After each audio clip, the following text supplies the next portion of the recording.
భక్తివర్ణ ప్రేక్షకులకు శుభోదయం 16/5/2025 స్వస్తి శ్రీ చాంద్రమని విశ్వావసు నామ సంవత్సరం ఉత్తరాయణ వసంత ఋతువు వైశాఖ మాసం కృష్ణపక్ష చవితి శుక్రవారం చవితి రాత్రి 2:21 వరకు మూలా నక్షత్రం మధ్యాహ్నం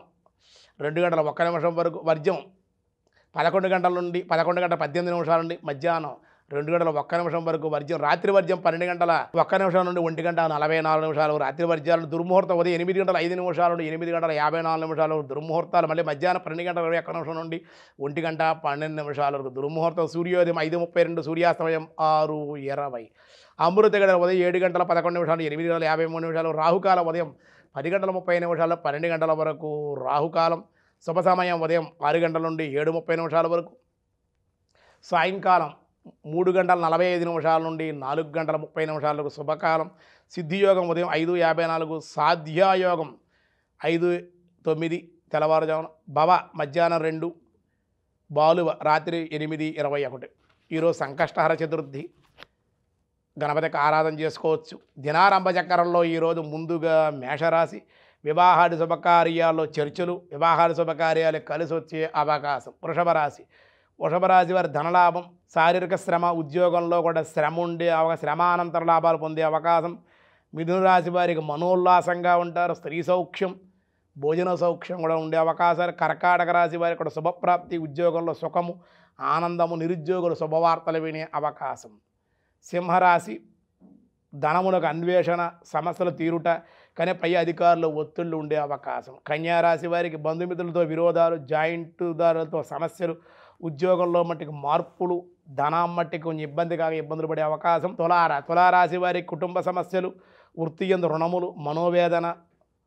బంధుమిత్రుల వ్యతిరేకతలు ఉండే అవకాశం వృశ్చిక రాశి వారికి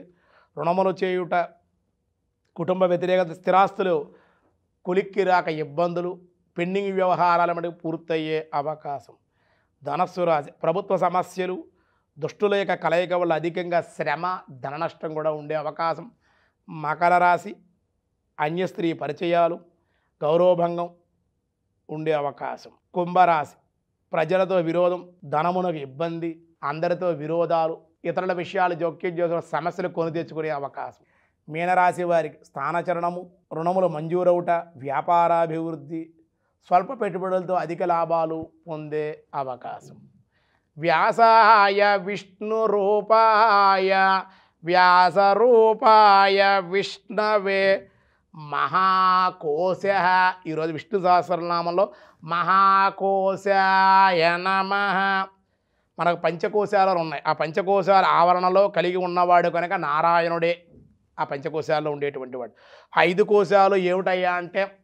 మళ్ళీ ఆ కోశాలు అంటే ఏమిటో తెలియదు కదా అదైనా కోసుకునేదేమో అనుకుంటారు వాళ్ళ కోశం అంటే అది అన్నమయ కోశం ప్రాణమయ కోశం మనోమయ కోశం విజ్ఞానమయ కోశం ఆనందమయ కోశం అందులో నారాయణుడు ఉంటాడు కాబట్టి ఆయన మహాకోశ అన్నారన్నమాట ఆ పరమాత్మని దానికి అతీతంగా ఉండేటువంటి వాడని కూడా